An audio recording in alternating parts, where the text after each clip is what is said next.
Quelqu'un a-t-il une question à poser? Oui. Ok.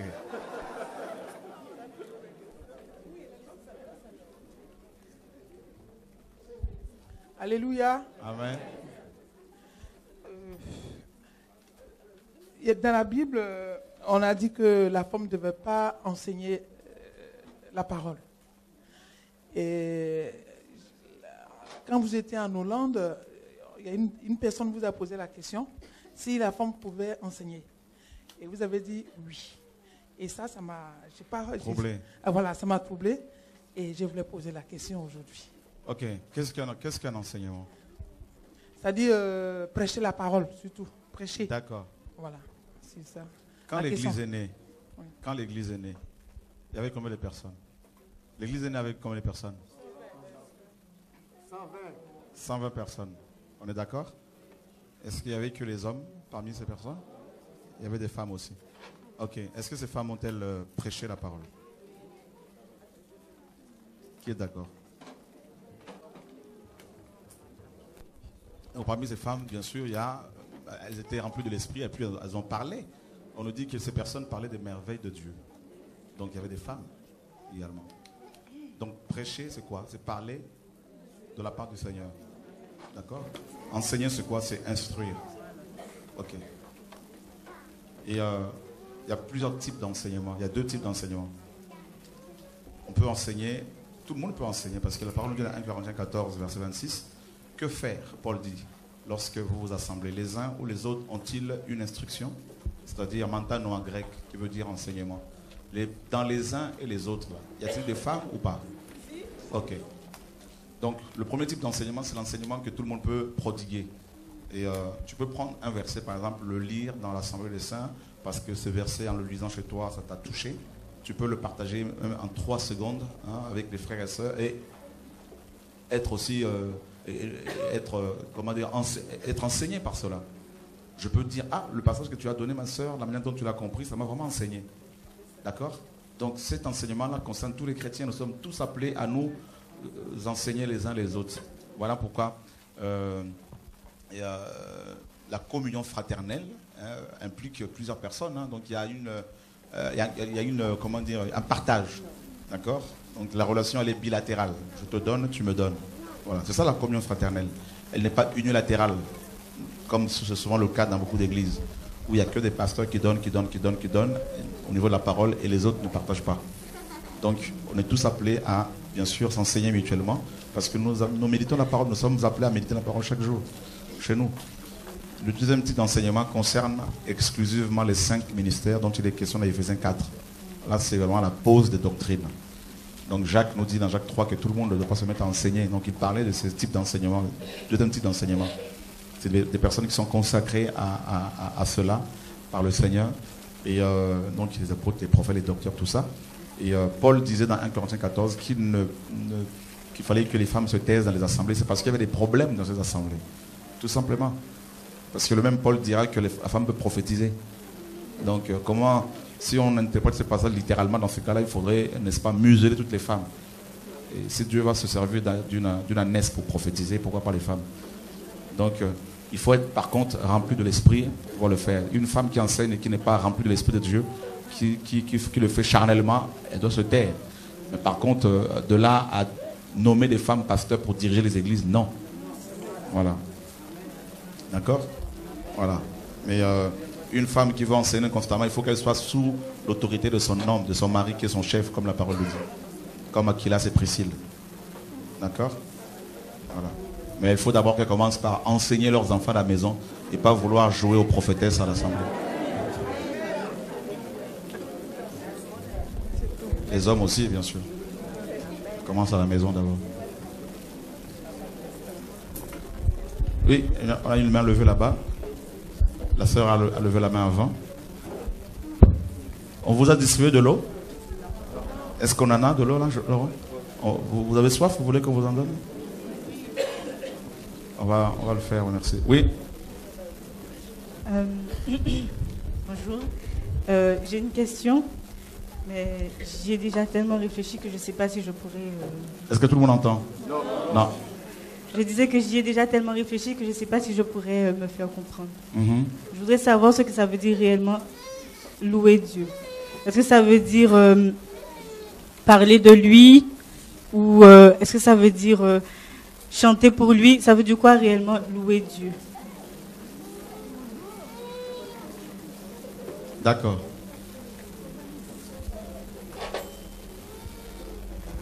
Et louer Dieu, c'est proclamer ses hauts faits, ses œuvres. Ne peut louer Dieu que celui qui a expérimenté sa grâce. D'accord? Et quand les enfants d'Israël, n'est-ce pas, après la traversée de la mer Rouge par les Hébreux, Myriam, sœur de Moïse, prophétesse, nous dit la parole, va prendre son tambourin et entraîner toute l'assemblée d'Israël à la louange. N'est-ce pas? Parce qu'ils venaient d'expérimenter un miracle de la part du Seigneur. Et ils ont loué Dieu, ses hauts faits, ses œuvres, ses actions.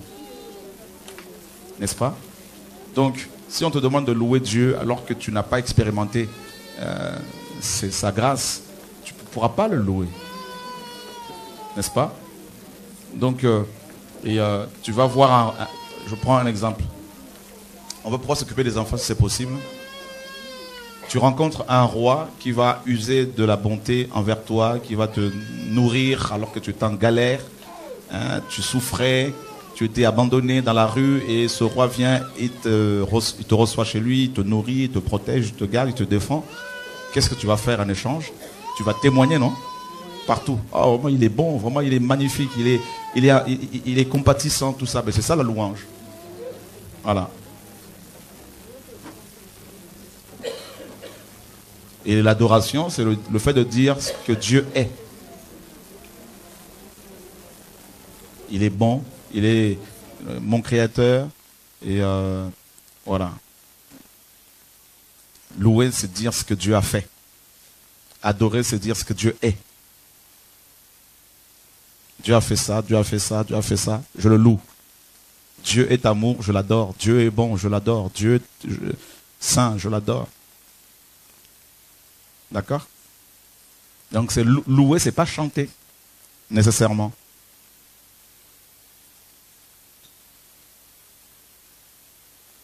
À la base, c'est proclamer ce que Dieu est. Oui, une autre personne ici qui avait levé la main avant. Mike, merci. Alors si vous voulez une bouteille d'eau, bien sûr, levez la main, on va vous l'apporter, il n'y a pas de problème. Oui. Bonjour. Bonjour. Merci. Je voudrais demander, normalement, ceux qui prophétisent au nom de Jésus et guérissent et chassent les démons au nom de Jésus, est-ce qu'ils sont vraiment tous sont de Jésus? Vous avez compris la question? C'est-à-dire, je veux demander, ceux qui prophétisent au nom de Jésus et qui guérissent et chassent les démons au nom de Jésus sont tous de Jésus? Non. Tous ceux qui chassent les démons ne sont pas forcément de Dieu. Bien sûr.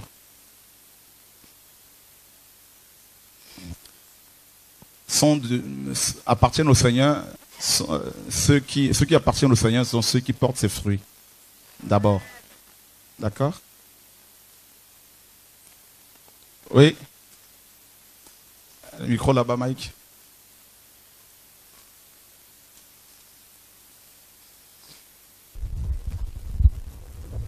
Alors, comme d'habitude, si vous pouvez mettre de côté vos chewing-gums, s'il vous plaît, ce serait vraiment une bonne chose. Et éteindre les portables aussi. Moi, c'est une question qui peut intéresser les jeunes, en fait. Okay. Parce qu'on m'a dit comme quoi que les boucles d'oreilles, les bijoux, en fait, dans la Bible, c'était synonyme d'esclavage, en fait. Donc, c'est une question auquel je voudrais que tu me répondes. Les esclaves étaient poinçonnés pour se faire reconnaître sous Moïse, même bien avant. Et Mais tu verras que les femmes juives, notamment les vierges, celles qui étaient, enfin les vierges, la plupart, elles avaient un anneau au nez, hein, sur le nez. Donc, non, on ne peut pas dire qu'une femme qui porte une boucle d'oreille pêche, qu'elle ira en enfer. Ça, c'est pas l'évangile, ça. Non, non. Pour les hommes? Pour les hommes, bon, et je ne veux pas non plus aller dire qu'un homme qui porte une boucle d'oreille, s'il meurt, il va en enfer. C'est pas ça. Non, il ne faut pas voir les choses comme ça. Maintenant, c'est sûr que comme c'est plus quelque chose qui concerne les femmes, il y a plus de femmes qui le font. Donc, bon, pour ne pas se faire passer pour... voilà, il faut... Parce qu'on m'a dit pour ma délivrance, en fait, ça peut être des liens, en fait. Non. Non. Non, non. Donc, mauvaise doctrine, quoi. Voilà. D'accord. C'est sûr que c'est conseillé aux hommes de ne pas se faire... ça marche. Voilà. Merci. Percer les oreilles pour ne pas qu'il y ait la confusion un peu, parce que nous sommes dans une génération de confusion. Hein. J'ai une question, je peux ou pas? Il n'y a pas de problème. Est-ce qu'on a le droit de manger de la viande de porc? Bon, c'est une question un peu banale, mais bon, voilà quoi. C'est une question. Il n'y a pas de question banale, t'inquiète pas. C'est ça aussi l'œuvre du Seigneur. Nous sommes dans la présence du Père, il y a la liberté. C'est ça l'Église, amen. Gloire à Dieu. C'est pour la liberté que Christ nous a affranchis. Donc, oui, la parole nous dit manger de tout ce qui se vend au marché. Et je tiens à souligner que les animaux impurs dont la consommation a été interdite sous Moïse préfiguraient les païens que nous sommes. N'est-ce pas? Tous les animaux purs. Il y a des nouvelles personnes qui sont arrivées nouvellement. C'est la première fois que vous venez? On va vous trouver une place. Il n'y a pas des gens qui sont là depuis longtemps qui peuvent laisser la place aux gens qui viennent d'arriver. Voilà, il y a une place là-bas. Là. Venez, on va vous trouver des places là-bas. Et comme d'habitude, les frères chez nous qui sont assis sont tellement remplis d'amour qu'ils laissent leur place naturellement aux femmes. Alléluia. Gloire à Dieu. Alors, dans Actes chapitre 12, Pierre va avoir une vision. Sur une nappe, il y avait toutes sortes d'animaux. Hein, donc tous les animaux impurs. Porc, tout ce que tu veux, chameau, tout ça. Et Dieu lui dit, lève-toi, tu es, mange. Tu t'en rends compte ici, là? Dieu demande à Pierre de manger du porc. Dans Acte 12. Pierre dit, non, il y en a Pierre. Pierre dit, non, je n'ai rien mangé d'impur, ni de souillé. Dieu lui dit, ce que Dieu a déclaré pur, ne le considère pas impur. Et par la suite, on comprendra que prophétiquement, Dieu lui parlait de Corneille, qui était un chef romain, un chef militaire. Et son nom Corneille, en fait, Corneille, comme vous le savez, est une espèce de corbeau. Hein, donc, voilà. Et les corbeaux, notamment, étaient considérés comme impurs sous Moïse. Donc, Dieu demandait à Pierre de manger du corbeau, de manger du porc. Et Paul dit, manger de tout ce qui se vend au marché. Donc, voilà. Que personne ne vous condamne par rapport à cela.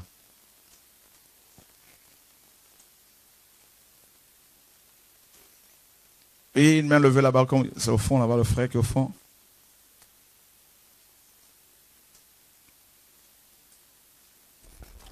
Je voudrais simplement poser une question qui relève de l'église mère, c'est-à-dire l'église catholique, qui nous enseigne que Dieu est 3 fois saint. Est-ce vrai ou pas? Ok. Merci. Bon, il se réfère souvent à Ésaïe chapitre 6. Les séraphins disent nuit et jour, selon ce passage, Saint, Saint, Saint et Yahweh des armées. Donc, alors on y a vu ici la Trinité. Et Dieu le Père, Dieu le Fils et Dieu le Saint-Esprit. Et c'est pas ça. Et puis quand on dit que Dieu est 3 fois saint, on l'a cru aussi hier, c'est limiter Dieu, qui est infini. N'est-ce pas? Donc, il est plus que 3 fois saint. Voilà. Donc, c'est tout. Nous avons tendance à quantifier les choses, à quantifier Dieu. On ne peut pas le quantifier, on peut pas le... C'est pas possible, c'est impossible. Oui, la main levée.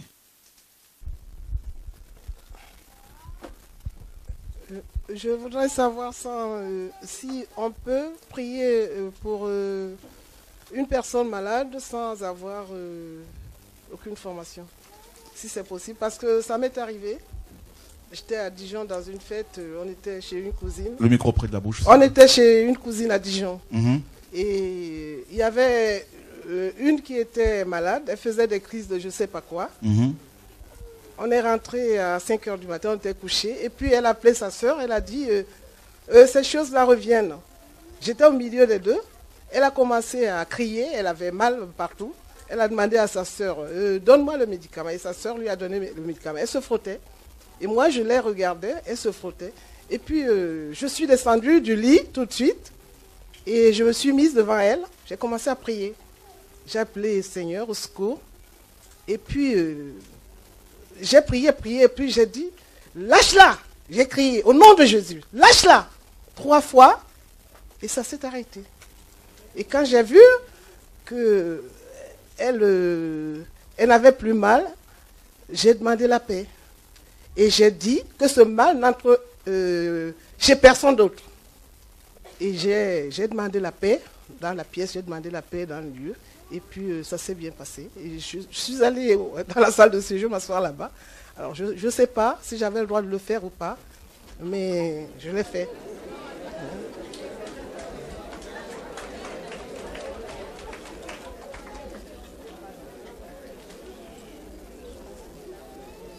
Tu as la réponse.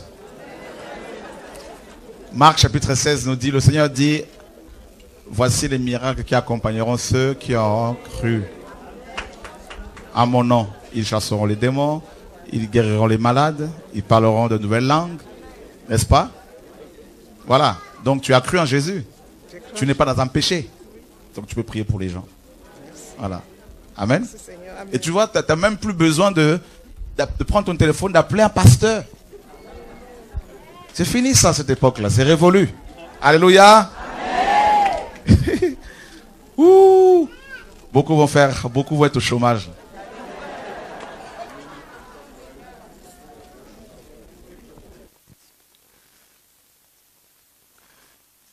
Oui, une question ici.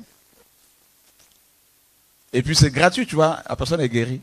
Voilà. C'est pas une prophétesse, mais un enfant de Dieu simplement. Je voudrais avoir votre opinion dans le sens, il y a la Bible et puis il y a la vie d'aujourd'hui. Des fois, il est difficile de rapporter la Bible à aujourd'hui. Par exemple, un sujet qui a fait beaucoup bouger l'Église, actuellement, le mariage des homosexuels est permis. Est-ce que l'on peut dire que 2 êtres qui soient du même sexe mais qui s'aiment vraiment doivent être rejetés ou autres, puisqu'on dit que Dieu a un amour incommensurable. Donc quel doit être notre... si je vous dis ça, c'est que j'ai une de mes filles qui est homosexuelle et qui se marie au mois de juillet. Donc ça pose des questions. J'aimerais avoir votre opinion là-dessus, s'il vous plaît. Ok. Alors comme d'habitude, les gens qui posent des questions, vous savez, ce n'est pas une église. Même si c'était une assemblée locale, des frères et sœurs, les gens viennent de partout, il y a tout le monde. Et nous voulons aussi manifester beaucoup d'amour, de patience, parce que l'amour est patient, envers les uns et les autres. Amen. Les gens viennent et ont des fardeaux, des souffrances. Donc, prêtons l'oreille à ce qu'ils disent. D'accord? C'est ça être chrétien. Ok. Donc, vous voudriez avoir mon opinion. Je n'ai pas d'autre opinion que ce que ce livre, n'est-ce pas, me donne à avoir. À savoir, dans Matthieu justement 19, des pharisiens posent une question à Jésus. Est-il permis à un homme, disait-il, de répudier sa femme? Et le Seigneur leur dira, et leur posera la question, parce que c'est comme ça souvent que les Hébreux répondent par des questions, que ce que Moïse vous a prescrit.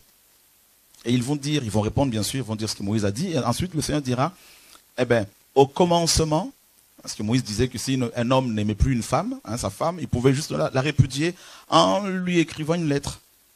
Voilà. Et puis le Seigneur dit, au commencement, il n'en était pas ainsi. Dieu créa un homme et une femme. Voilà, n'est-ce pas, le modèle du mariage, de la famille que Dieu a voulu. Je suis d'accord avec vous quand vous dites que Dieu a un amour incommensurable. Effectivement, Dieu est amour. Mais, je voudrais, pour bien nous faire comprendre ce que c'est cet amour, prendre un exemple naturel, matériel. Une mère comme vous êtes, qui, certainement, je ne sais pas combien d'enfants vous avez, vous les aimez, forcément, 4, gloire à Dieu. Donc vous les aimez. Et vous les aimez tellement que si, je suis convaincu que l'un d'entre eux venait vous voir pour vous demander, pour vous dire, maman, je voudrais que tu me donnes 100 000 euros parce que je veux acheter des armes pour aller faire la guerre. Je suis sûr que vous direz non. Pourtant, vous l'aimez, cet enfant. Donc vous voyez que votre refus, votre non, n'est pas un témoignage ou un manque d'amour, un signe de manque d'amour. Au contraire, votre fermeté, votre non témoigne de l'amour que vous avez vis-à-vis de cet enfant, parce que vous savez pertinemment que la voie dans laquelle il s'engage ou elle s'engage va le conduire à la mort. Et vous ne voulez pas le perdre. Mais l'enfant peut mal le comprendre en se disant, mais elle qui se dit amour, qui se dit avoir de l'amour pour moi, mais pourquoi ne me laisse-t-il pas faire ce que je veux? Parce que l'amour, pour beaucoup de gens, c'est le laxisme. C'est pas ça l'amour. L'amour de Dieu met des limites, nous met des limites à ne pas franchir pour ne pas subir des conséquences. Et c'est dans ce cadre-là que le Seigneur a mis des limites, des projets en place concernant justement la famille. Un homme et une femme. Ça, c'est pas mon opinion, c'est ce que la parole nous dit. Et puis voilà. Donc, pourquoi? Parce que, avec cette vision de la famille, donc un homme et une femme, Dieu a prévu qu'il y ait une procréation, qu'il y ait, n'est-ce pas, une postérité. Donc, Dieu a tout prévu, tout a été bien planifié. Voilà. Donc, je prends un autre exemple. Quelqu'un peut dire, mais oui, mais moi, juste un exemple, hein, j'aime, par exemple, les enfants, parce que les pédophiles, par exemple, il y en a, ils vont vous dire qu'ils sont amoureux, ils le disent, et on ne peut pas non plus, nous sommes contre cela, comme la parole le dit, hein, pas nous, mais la parole. Donc forcément, comme nous sommes soumis à la parole, on est contre. Et donc, mais il faut vous dire qu'ils s'aiment. Il y en a qui vont vous dire, mais ils s'aiment. Donc vous voyez que c'est un cadre. Et maintenant, beaucoup effectivement se disent, nous sommes au XXIe siècle, donc ce n'est pas possible, disent-ils, d'appliquer les règles bibliques aujourd'hui. Et je dirais oui et non. Oui pour ceux qui n'ont pas reçu la grâce de Dieu. C'est difficile. Parce que nous sommes constamment agressés visuellement, audiblement, hein, par des images subjectives, par toutes sortes de choses, des pubs, on est matraqués. Donc l'immoralité devient la norme. Donc quand on est contre, forcément on est traité de tout le nom. On est exclu. C'est ça en fait. Donc, et c'est aussi de la manipulation. Le monde est organisé comme ça. Et comme vous le savez certainement, on utilise la masse médias pour nous formater. Hein, avec des séries américaines, tout ça, donc où on banalise les choses, qui nous choquent dans un premier temps, et ensuite on finit par s'y adapter, voilà, par trouver ça normal. Voilà, ces choses deviennent évidentes. La norme. Et Dieu est amour, c'est vrai. Mais Dieu n'est pas pour le mariage entre deux personnes du même sexe. Ce n'est pas moi qui le dis. Et si on veut faire un procès, il faut commencer par faire le procès contre ce livre. C'est-à-dire contre Dieu. Et cela ne doit pas, bien sûr, c'est pas parce que la Bible est contre cela que nous devons maintenant manquer du respect à tout ce monde. Nous devons respecter tout le monde. Et maintenant, à la fin, Dieu jugera chacun de nous. Et nous allons en tout cas vous soutenir dans la prière pour que le Seigneur vous aide. Et c'est pas évident. Et nous avons des cas, des personnes comme ça qui sont touchées par le Seigneur et transformées par le Seigneur. Je crois que Dieu peut le faire pour votre enfant. Au nom de Yeshua. Gloire à Dieu. Dieu est bon. Oui, frère.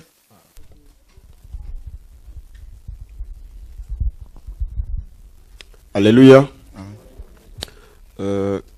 Quand on lit la Bible, il est indiqué que lorsque Dieu a créé et a fait la créature, il a placé un humain au milieu de cette créature qui était Adam. Et à partir d'Adam, il a créé un autre être humain qui était Ève. Les deux, s'étant mis ensemble, ont créé deux êtres humains, Abel et Caïn. La Bible dit que Caïn a tué son frère Abel. Et ils sont restés que 3. Et d'où viennent les autres? Maintenant, d'où vient, après, quand on continue, on nous dit que Caïn connut sa femme. Sa femme la venait d'où? Bonne question. Merci. Okay. Sois béni. C'est vrai. C'est sûr, il a bien. Ah, alléluia. Dieu est grand.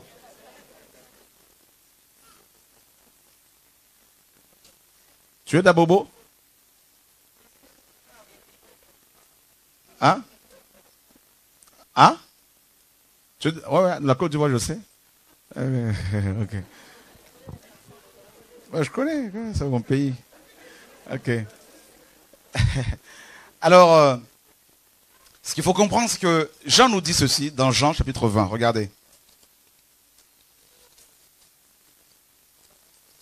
C'est beau comme ça, les questions-réponses. Jean chapitre 20, verset 30. Est-ce que quelqu'un peut-il le lire? Quelqu'un qui a le micro, par exemple? Jean 20, 30. À 31. Bon, je vais le lire pour vous. Jésus a fait encore, en présence de ses disciples, beaucoup d'autres miracles qui ne sont pas écrits dans ce livre.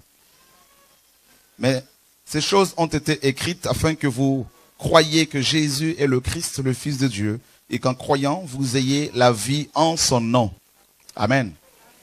Tu vois, frère, on nous apprend ici que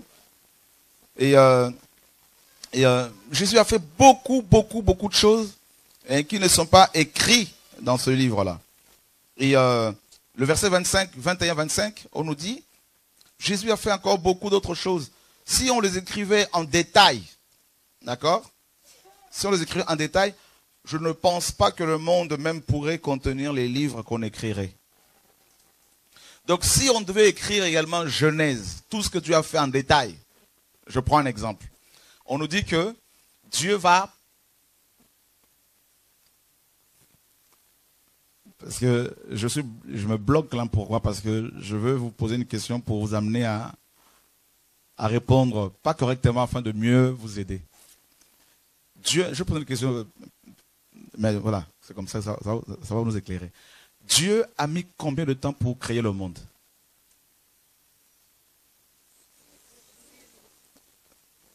Combien de jours? Qui dit 6? Donc Dieu a pris 6 jours pour créer le monde, c'est ça? Non, il a pas mis, il a pris, ouais, voilà. Dieu peut créer tout, comme ça, en claquant du doigt, les choses. Tac, on est d'accord, hein? Donc il n'a pas mis 6 jours, il a pris 6 jours. D'accord? Vous comprenez? Ok. Maintenant, regarde mon frère. On nous dit dans Psaume 90 qu'un jour est comme 1000 ans et 1000 ans sont comme un jour. Alors, imagine-toi maintenant, si on devait écrire dans les détails, le premier millénaire de la création, je crois qu'on ne va même pas atteindre 100 ans, on va déjà partir, on va mourir. Imaginez le livre que ça ferait juste pour un jour. 1000 ans de livres, chaque seconde, chaque minute, chaque heure, chaque jour, chaque semaine, chaque mois, chaque année. Tu vois, non? Donc, on a dit les choses de manière, enfin, en détail. Voilà. Cela veut dire quoi? Ça veut dire que, d'où venaient ces personnes? Eh ben, on va aller voir. Déjà, tu as compris qu'ils ont résumé l'histoire. Et d'où venaient les autres? Nous sommes dans Genèse 3, 20. On va aller rapidement, si quelqu'un peut le lire, rapidement. Les lecteurs de la parole. Genèse 3, 20. Merci Joël. Au chapitre 3, verset 20. Et Adam appela sa femme Ève parce qu'elle a été la mère de tous les vivants. Et Ok. voilà. Ève est la mère de tous les vivants. C'est elle notre mère. D'accord? Donc, on a dit ici clairement que tous les hommes sont sortis d'Ève. Donc, ils ont eu d'autres enfants. On n'a pas écrit cela en détail parce que c'est eux. D'accord? C'est ce que la Bible dit ici. Regarde frère. Adam a vécu 930 ans. Bah oui. Il a eu le temps de faire plein d'enfants avec Ève. Ouh. Regarde Acte 17, verset 26. Joël, merci. Acte 17, 26. Acte 17. 930 ans, il faut le faire. Hein. Acte 17, verset 26. Il a fait que tous les hommes sortis d'un seul sang habitent à la surface de la terre. C'est ça, non? Sur toute l'étendue de la terre, Ok. ayant déterminé les saisons, Voilà. établi et les bornes de leur habitation. Sortis d'un seul sang. Sang ici, c'est âme. D'accord? Tous les hommes, nous dit la parole. Donc, ils ont eu plusieurs enfants. Et tu me dirais, mais oui, mais je vois où tu vas en venir là. Oui, mais ils se sont mariés entre eux, donc il y avait l'inceste, oui. Au début, c'était toléré pour pouvoir se multiplier. Voilà. C'est pour cela que les racistes doivent être enseignés. Que quand c'est un noir qui est raciste par rapport au blanc, il ne sait pas que c'est contre son frère. Humain. Voilà. Quand un blanc est raciste envers un noir, il faut lui rappeler, mais c'est ton frère. Ta mère, c'est Ève, ton père, c'est Adam. Voilà. Quand les Martiniquais ont du mal avec les Guadeloupéens, il faut leur dire, mais vous êtes frères et sœurs. À moins que vous soyez des Martiens. Si vous êtes des Terriens, nous sommes tous frères et sœurs. Je parle sur le plan humain. Hein. Voilà. C'est tout. Oh, il n'y a pas Bété, il n'y a pas Louba, il n'y a pas Belge, il n'y a pas... Ça, ce sont les hommes qui nous ont créé les problèmes comme ça, là, qui ont déterminé les choses. Mais sinon, voilà. Gloire à Dieu. Voilà. Il y a une question d'une personne qui a appelé sur TV de Vie. Et une personne qui a appelé sur TV de Vie qui a une question à poser. Voilà. S'il vous plaît. La question c'est, peut-on manger de la viande halal et cachère, sachant qu'il est écrit de ne pas manger de viande sacrifiée aux idoles? Peut-on manger de la viande halal, sachant que les Écritures nous disent qu'il ne faut pas manger les viandes sacrifiées aux idoles? Eh bien, qu'est-ce que la Bible dit? Parce que moi, je n'ai pas d'autre opinion que ce que la parole nous dit. Nous sommes dans 1 Corinthiens 8. 1 Corinthiens chapitre 8. Paul dit quoi, Joël, pour répondre à cette personne? Oui, à partir du verset 1er. Pour ceux qui regardent les choses qui sont sacrifiées aux idoles, nous savons que nous avons tous de la connaissance. La science offre, mais la chair édifie. La charité édifie. Et si quelqu'un croit savoir quelque chose, il n'a encore rien connu comme il faut connaître. Mais si quelqu'un aime Dieu, il est connu de lui. Pour ceux qui regardent donc de manger des choses sacrifiées aux idoles, nous savons que l'idole n'est rien au monde et qu'il n'y a aucun autre Dieu qu'un seul. Car encore qu'il y en ait qui soient appelés Dieu, soit au ciel, soit en la terre, comme il y a plusieurs dieux et plusieurs seigneurs, nous n'avons pourtant qu'un seul Dieu, qui est le Père, duquel sont toutes choses, et nous en lui, et un seul Seigneur Jésus-Christ, par lequel sont toutes choses, et nous par lui. Mais il y a en tous la même connaissance, car quelques-uns qui jusqu'à présent font conscience à cause de l'idole, de manger des choses qui ont été sacrifiées à l'idole, en mangeant pourtant, c'est pourquoi leur conscience étant faible, elle en est souillée. Ok. Voilà. Alors Paul dit ici, parce que chez les Corinthiens c'était le cas, hein, à l'époque au 1er siècle notamment, et il y avait beaucoup de temples partout, ça on le sait, et sachant que les Grecs déjà avaient tout un panthéon rempli de divinités auxquelles ils offraient des offrandes, hein, donc de la viande, notamment du vin, tout ça. Alors dans ce temple, il y avait souvent des repas, et accompagnés bien sûr des orgies, tout ça. Et Et Paul, justement, nous fait comprendre, la parole dans cela nous dit que si on vous invite à un repas où il est question de manger de la viande tout en commettant l'immoralité sexuelle, il ne faut pas, bien sûr, prendre part à cela. Mais s'il n'y a pas l'immoralité sexuelle, Paul dit, nous avons tous la connaissance. Il parle aux chrétiens matures. Il dit, mais pour nous, l'idole n'est rien. Il y a un seul Dieu. N'est-ce pas? Donc, l'idole n'est rien. Donc, il dit, ben, on peut manger de tout, en gros. Et il dit quoi? Au verset 8, ce n'est pas un aliment qui nous rapproche de Dieu. Si nous en mangeons, nous n'avons rien de plus. Si nous n'en mangeons pas, nous n'avons rien de moins. Donc, ce n'est pas un aliment qui nous rapproche de Dieu ou qui nous éloigne de Dieu. D'accord? C'est ce que Paul dit ici. Et donc, que tu manges ou pas, voilà, tu restes toujours le même.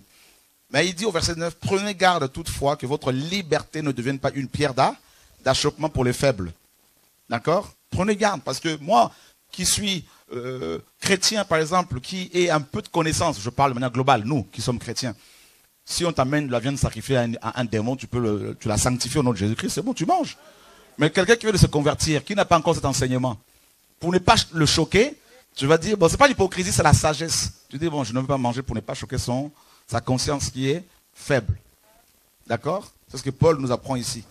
Et car si quelqu'un te voit, toi qui as de la connaissance, assis à table dans un temple d'idole, ça peut être une mosquée ou je sais pas quoi, ou chez les bouddhistes, tout ça, et en train de manger de la viande sacrifiée d'idole, et ainsi le faible périra par ta connaissance, le frère pour lequel Christ est mort.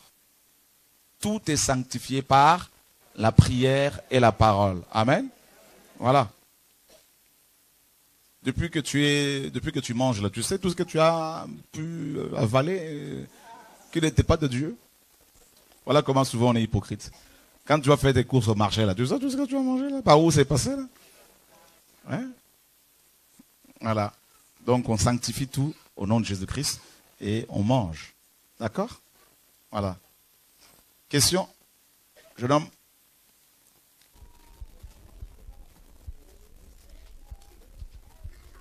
Maintenant, si tu n'es pas convaincu parce que tu n'étais pas... Là, ne mange pas. N'empêche pas ceux qui sont convaincus, qui ont la connaissance d'en manger. Bonjour frères et sœurs. Bonjour. J'ai une question, c'est par rapport au mariage. Donc, si l'homme, il est baptisé à l'évangile, et la femme aussi, par la suite, parce que l'homme lui apporte la connaissance, et lui montre l'enseignement et le chemin qu'il faut prendre. Est-ce que c'est péché de se marier à l'église catholique par rapport à la famille? Ok. Ah, parce que la famille vous impose cela. Voilà, oui. Ok. Alors, je dirais, je pense que ça te concerne. Ok, j'ai compris. Très bien, parce que j'ai vu dans tes yeux que tu es amoureux.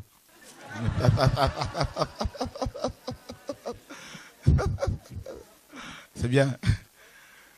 On vous encourage. Alors, c'est simple. Ne va pas voir ta future belle famille pour commencer à dire non mais tu as dit, parce que tu vas faire peur. Tu vas leur faire peur. Ils vont dire mais c'est une secte, tout ça, mais dans quoi notre fils s'engage-t-elle, tout ça. Voilà, il faut beaucoup de sagesse. Bon. Prenez le temps de discuter avec la famille, d'accord? De prier pour elle, de discuter. Et faites-leur comprendre que vous voulez qu'on aille chez un prêtre pour être béni par lui, alors que lui-même n'est pas marié.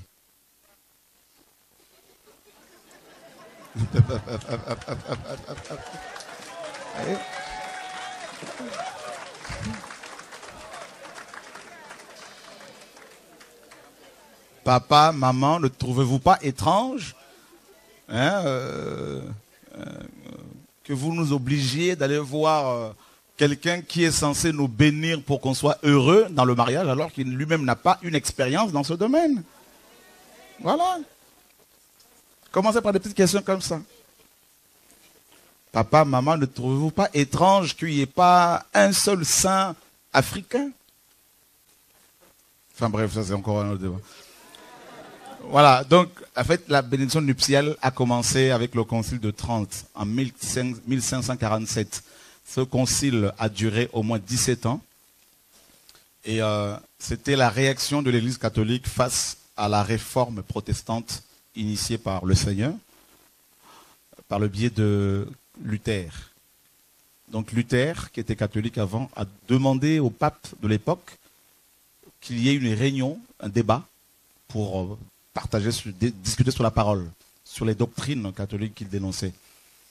Et ce débat a eu lieu des années après, donc le concile de Trente.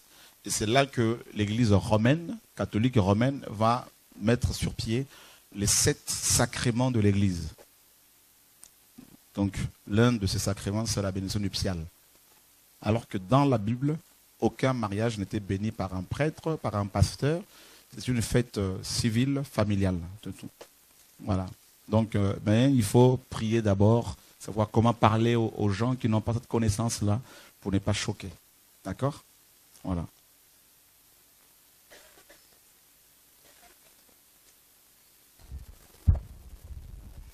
Bonjour. Alors, j'ai une question.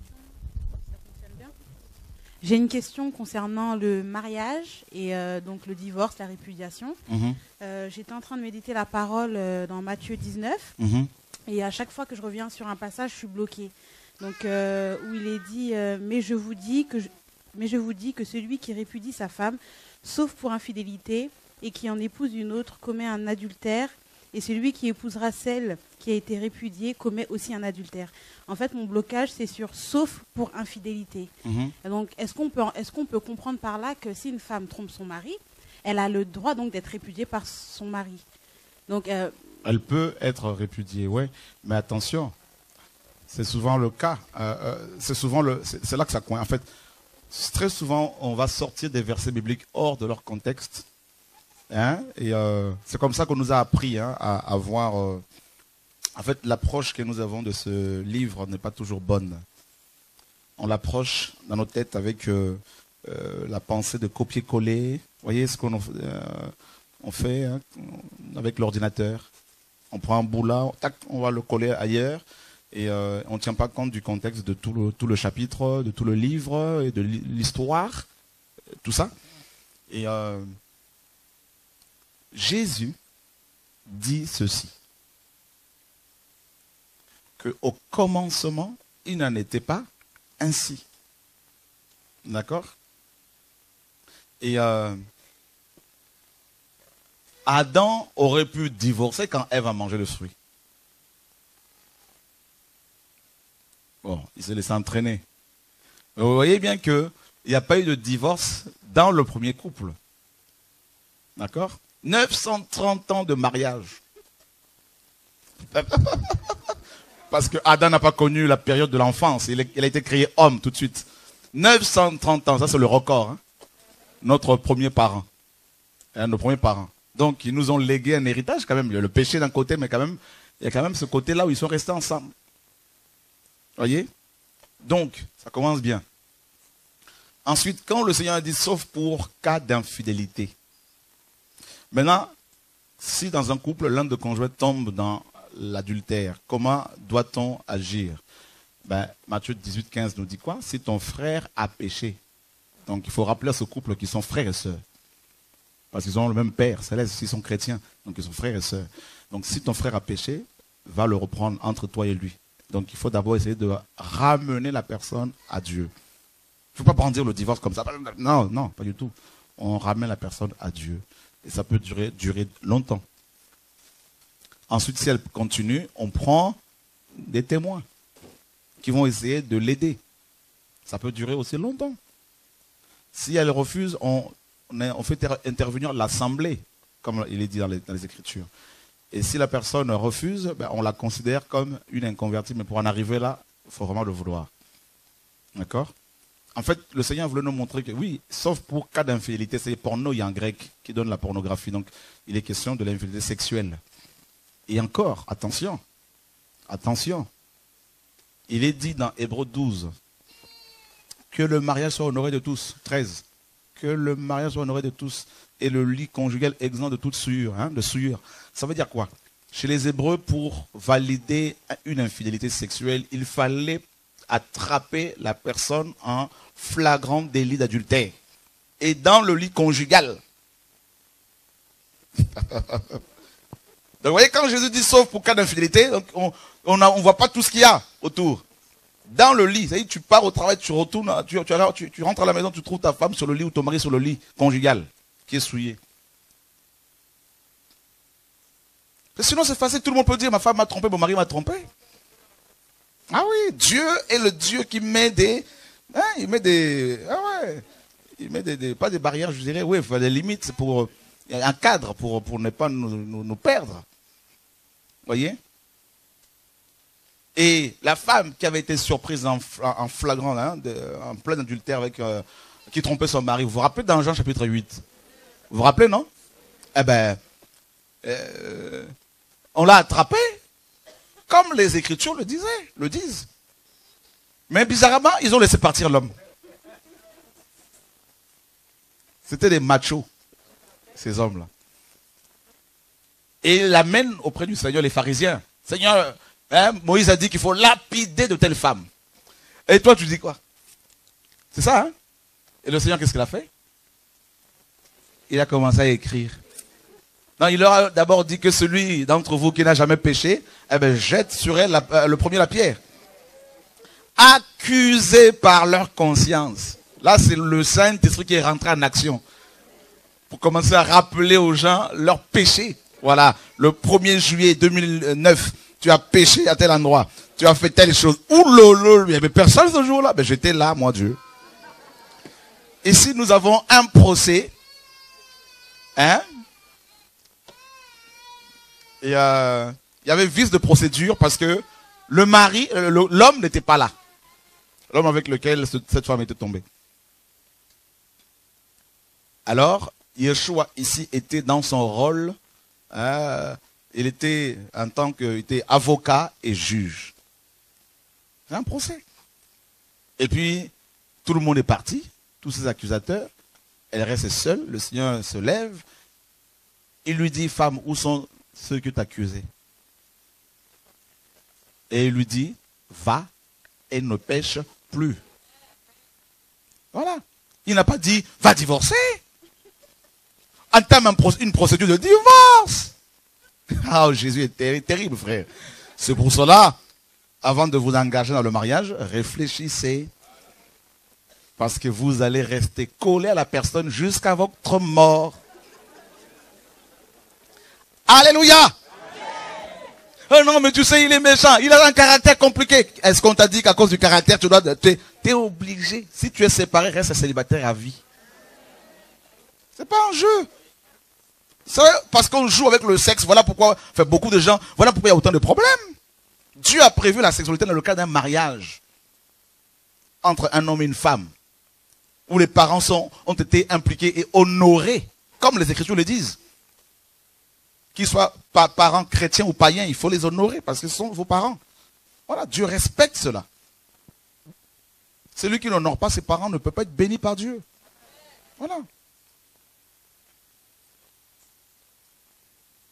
C'est pour cela les sectes divisent des familles, brisent des familles. Dieu restaure la famille. Dieu aime la famille. On l'appelle le Père, on l'appelle, n'est-ce pas, le Père céleste. Il aime la famille. D'accord? Question? Oui, le micro est là. Bonjour frères et sœurs. Ah, quelqu'un voilà. ici. Oui, bonjour. Soyez bénis. Je voulais compléter votre phrase. Le micro? Je voulais compléter une phrase sur l'homosexualité qui me perturbe énormément. Voilà, j'en ai même discuté avec un évêque de Lyon. Le micro. Avec un évêque de Lyon qui disait que la maison de Dieu peut recevoir tout le monde. Et j'ai contesté. Parce qu'il faut défendre la parole de Dieu totalement, dans son amplitude. Il ne faut pas faire à moitié, comme Marc 4 le dit. Et Dieu nous dit dans Romains 1... Comme qui le dit? Dieu, la parole de Dieu. Okay. Voilà, elle est canonique. Elle n'est pas à jouer avec. Dans Romains 1, Dieu nous dit, quand bien même que vous voyez ma gloire, vous ne voulez pas me glorifier, alors je vais vous prendre au mot. Les homosexuels ne rentreront pas dans son temple. Voilà. Et même dans vos sentiments que vous avez, il va même vous pousser à avoir des envies, d'extrême envie pour pouvoir vous tuer. Donc, je recommande à ma sœur de dire à sa fille de lire Romains 1.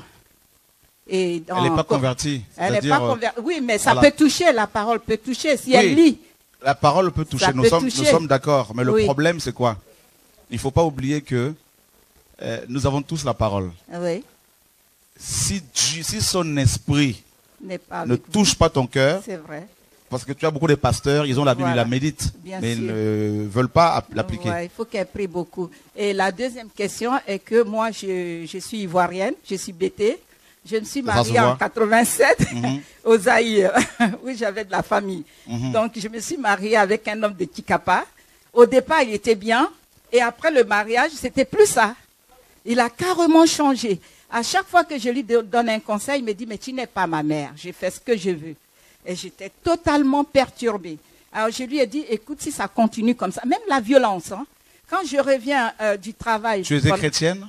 Oui, mais catholique. Moi, je suis catholique et je... Tu es catholique jusqu'à ce jour? Oui, je suis... Est-ce que tu pries Marie?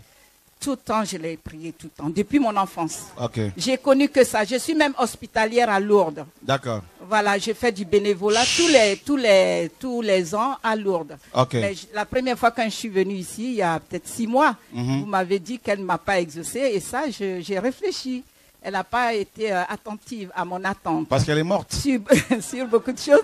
Et moi-même, je sais des choses. Mais ce sont des habitudes qui sont ancrées en nous. Ben, on n'arrive pas. Regardez. Voilà. On n'arrive Tout à l'heure, vous avez parlé des homosexuels. Oui. Mais je me détache, moi. Ceux qui adorent Marie et les homosexuels, ils vont tous en enfer s'ils meurent comme ça. Je me détache, je suis avec vous depuis 6 mois. Non, ce n'est pas avec nous, c'est avec Jésus. La réunion. Je veux dire la réunion. En fait, ce que je veux te faire comprendre, c'est quoi? Oui. C'est pas parce que les homosexuels qui meurent comme ça, les gens qui adorent Marie, qui meurent comme ça, ils vont tous en enfer, selon la Bible. Romains 1, justement, le dit comme tu l'as donné. Oui. N'est-ce pas? Oui. Que la colère de Dieu se lève du ciel contre toute impiété. Ils ont des hommes, hein, donc, qui retiennent la vérité captive. Voilà. Ils ont remplacé la vérité par le mensonge. Voilà. Ils ont préféré servir et adorer la créature au lieu du Créateur. Donc quand tu adores Marie, tu adores la créature. Exactement. Et la dernière fois que tu l'as parlé, ça remonte à quand? Cette semaine? Je ne sais plus. Non, je ne sais plus. Honnêtement. Cette semaine? Non, sérieux. Ça vient comme ça. Oui, mais cette semaine, parce que c'est ce que je ressens. Ça vient comme ça. C'est depuis mon enfance. Hein. Non, mais j'essaie de me détacher. Non, mais il n'y a pas de problème. Mais je vais t'amener quelque part. Voilà. Cette semaine, tu lui as parlé. Vite fait. Non, pas vraiment. Vite fait quoi? Pas vraiment, non, pas vraiment. Je vais maintenant à Jésus. À Jésus. Et là, maintenant, j'ai rejoint votre question, qui est qu'on ne peut pas divorcer. Ce monsieur, je lui ai dit, ce frère congolais, si tu ne changes pas, je vais divorcer. Il m'a dit, je prendrai un bic rouge pour signer le papier de divorce. Et je lui ai dit, fais attention. Moi, je suis divorcée depuis 99, réellement. Et depuis, je n'ai personne dans ma vie. À chaque fois que j'ai quelqu'un dans ma vie, ça va mal. Alors, comment je fais, moi? Comment je fais dans ce cas? Parce que ton mari est resté là-bas? Non, lui, s'est remarié à une Antillaise. Il est au Canada maintenant. Mais moi, je suis ici avec... Des fois, je rencontre des gens importants. Parce qu'avant, je faisais des galas for life avec des amis à Cannes. Donc, je rencontre des fois des amis qui sont importants. Mais mon cœur ne se soulève pas que pour le Christ. C'est parce que maintenant mais je ne peux pas rester comme ça parce que je n'ai pas d'enfant. J'ai fait 4 fausses couches. Et je me dis, au jour d'aujourd'hui, comment je fais? En fait, beaucoup de catholiques sont sincères, comme beaucoup de musulmans. Merci beaucoup. Mais la sincérité n'est pas synonyme de vérité. Donc, selon la Bible, les catholiques ne sont pas chrétiens. Non, ils ne sont pas chrétiens. Tous les catholiques, ça peut vous choquer. Attention, ne me lapidez pas encore, hein, s'il vous plaît. Gardez vos pierres pour vous, pour l'instant. D'accord? Ce que je veux dire, ça peut vous choquer, mais écoutez s'il vous plaît, et ne me lapidez pas encore. Je sais que la France est la fille aînée du catholicisme romain, alors on va aller doucement. Que signifie chrétien?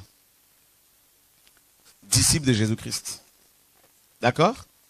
Le chrétien est comme Christ. Est-ce que Christ a prié Marie? Non. Est-ce que Christ nous a-t-il recommandé de prier Marie? Non. Donc les catholiques qui prient Marie, est-ce qu'ils sont chrétiens? Est-ce qu'ils sont comme Christ? Non. Est-ce qu'ils sont disciples de Christ? Non. Mais pourtant, beaucoup sont sincères, attention. Je ne remets pas en cause leur sincérité. Et prier les saints, c'est pareil. Ils sont tous morts. Est-ce que tu as une photo de Jésus chez toi? Tu l'as, hein? C'est ce que je ressens. Donc, il faut enlever tout ça. Tu vois?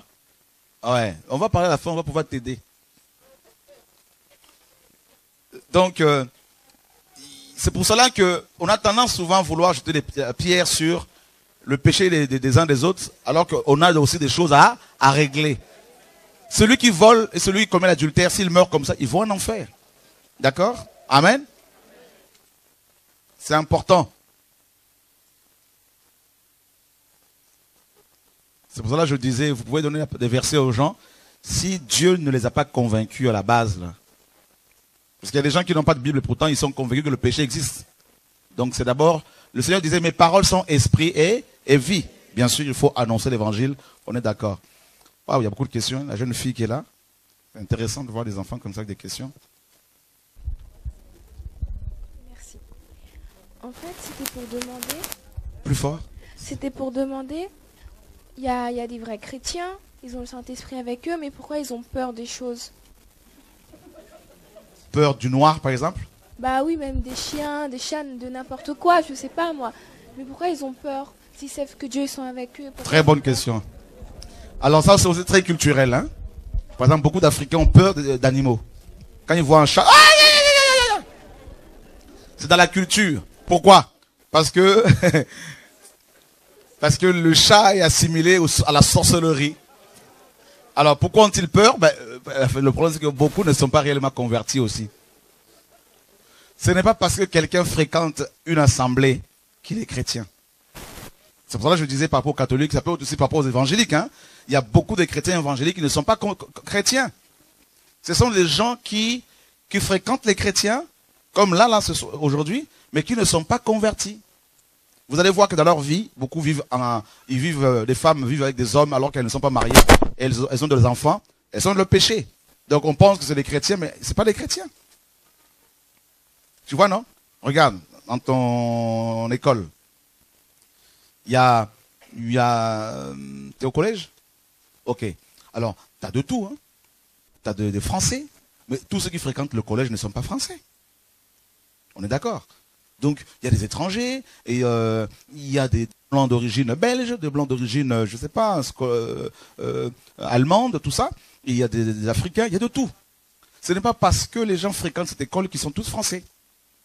Nous sommes en France, ce n'est pas tous ceux qui sont en France qui sont Français. Pareil, dans nos assemblées, dans nos bâtiments d'église, dans nos maisons d'assemblée, ce ne sont pas tous ceux qui sont là-dedans, même ceux qui sont fidèles, assidus. Ils ne sont pas tous chrétiens. Voyez? Donc vous avez des gens qui fréquentent les chrétiens, qui ont des Bibles, qui la lisent, mais ils ne sont pas convertis. Ils peuvent être même reconnus pasteurs, femmes des pasteurs, dirigeants, tout ce que tu veux, mais ils ne sont pas chrétiens. Parce qu'un chrétien, c'est celui qui suit la parole de Dieu. Et parce qu'il suit la parole de Dieu, il va être persécuté, il va être rejeté. Et tu as des gens qui viennent dans nos programmes, comme dans nos assemblées, parce qu'ils ont besoin des bénédictions de notre Dieu. C'est tout. Ce sont des gens qui commandent. Voilà. Le micro. On va lui donner le micro, parce que c'est intéressant ce qu'elle dit. Mais vous avez peur de rien alors? Ok, très bonne question. Alors, la peur, il y a la peur, c'est aussi humain, n'est-ce pas? Si, quand je suis dans l'avion, qu'il y a des turbulences, je ne veux pas être, hypocrite. Hein, faut pas croire que je tombe du ciel, non. Je suis comme toi. Mais par contre, je ne veux pas avoir peur des démons. J'ai peur du péché, oui. Peur d'aller en enfer, oui. Mais peur du noir ou peur des sorciers, non. Tu vois? Voilà. Tu as compris un peu là? C'est bon. Et quand ça bouge dans l'avion, là, je prends le siège qui est devant moi et je parle en langue.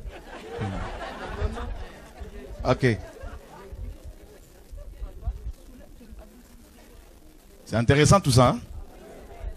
Gloire à Dieu. Question ici, on n'a pas donné de micro par ici. Laurent, merci.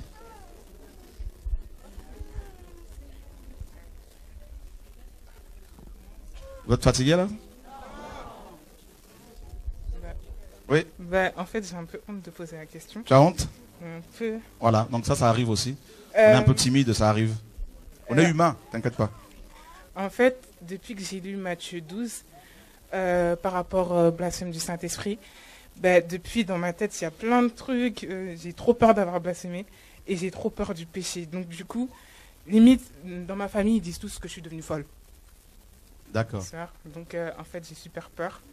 Et ouais, voilà, je voulais savoir. Ok. Alors, dans 2 Timothée 1,6, Paul dit, au verset 7 également, ce n'est pas un esprit de timidité que Dieu nous a donné. D'accord? Et ce n'est pas parce que tu as peur du péché que tu ne vas pas tomber dans le péché. C'est Dieu qui nous garde. D'accord? Donc, reste dans la prière, soit médite la parole, demande au Seigneur de te garder et il te gardera. Mais il ne faut plus que tu aies peur. Amen. Voilà. Parfois, on est timide parce on s'attend, on a, n'est-ce pas, peur de la réaction des autres. Hein? Donc, il ne faut pas faire les choses par rapport aux autres. Il faut faire les choses par rapport au Seigneur. Amen. Peu importe ce que les gens pensent. Une question? Est-ce que c'est parce que... Le micro. Est-ce que c'est parce que l'assemblée, c'est pas une église que tu ne veux pas qu'on t'appelle pasteur? Très bonne question. C'est une assemblée, c'est vrai, parce que l'assemblée, c'est là où les gens se retrouvent. Mais de là à dire c'est une assemblée locale, non, c'est pas, non, vraiment, c'est des réunions, pour moi, où tout le monde peut venir, on partage, et puis, voilà, il n'y a pas de, reconnaître les diacres et tout ça, les anciens, tout ça, non, c'est, et pour beaucoup de chrétiens, quand quelqu'un prêche, il est pasteur. Et comme ils ont besoin des pasteurs pour les surveiller, pour les contrôler, hein, pour les voler, les manipuler, donc, alors ils te transforment en gourou. Et moi, je ne veux pas de ce rôle-là parce que je ne suis pas là pour ça. Dieu m'a dit, va et enseigne. Va et parle à mon peuple, crie. Donc je dois faire ce que Dieu me demande. Et je ne veux plus, hier, j'étais dans la fonction pastorale. Mais aujourd'hui, je ne veux plus de ça. Je crie, je m'enferme. Qu'on ne me demande pas plus que ça. C'est pour cela que je ne veux pas être un thérapeute pour les gens. Parce qu'on a besoin de ça. Les hommes ont besoin des thérapeutes. Vous voyez? Donc la thérapie véritable, c'est c'est Dieu. Quand on va devant Dieu, c'est là qu'il nous soigne. On veut vous amener à Dieu et non à nous. D'accord? Et pourquoi il est écrit dans la Bible qu'il a choisi les uns pour les apôtres et d'autres... Il a établi les uns apôtres, les autres prophètes. Oui, bien sûr. Mais tu as bien dit, les uns et les autres. Oui, mais si moi je ne suis pas parmi les uns. Okay. Parce que je peux être dans une autre catégorie. Je prends un exemple. Et pasteur n'est pas un titre, c'est une fonction. D'accord? C'est pas un titre qui va être collé sur le front et partout, voilà, c'est moi le pasteur, le bishop. C'est pas ça. Le mot pasteur signifie simplement berger, celui qui donne la nourriture aux gens. Et tous les chrétiens, de manière, n'est-ce pas, globale, sont appelés à exercer la fonction pastorale, c'est-à-dire paître, s'encourager les uns les autres. D'accord? Parce que le rôle d'un pasteur, c'est quoi? C'est de nourrir les gens avec la parole.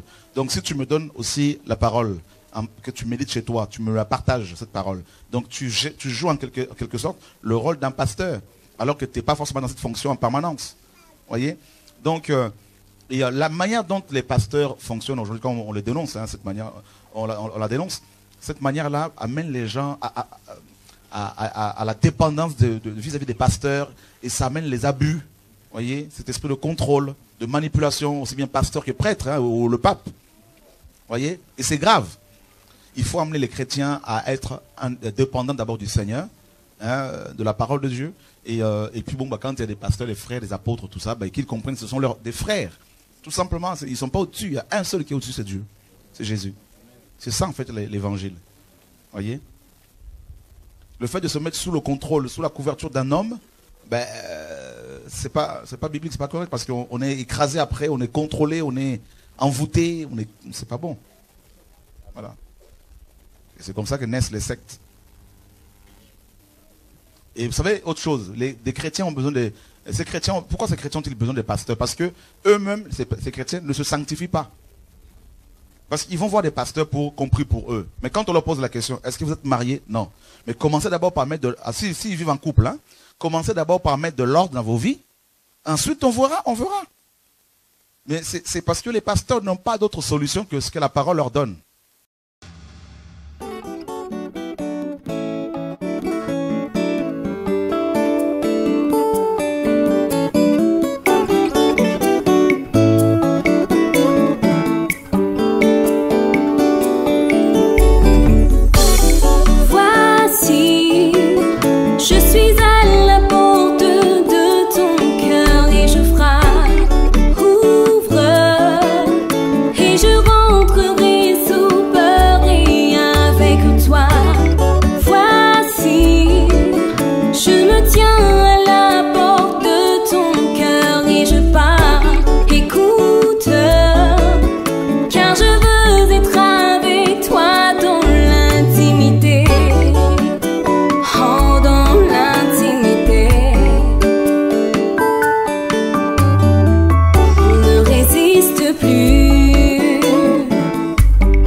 plus, car je suis la vie. Ne t'endurcis plus, et sois attentif, ne me rejette plus, car je suis la vie.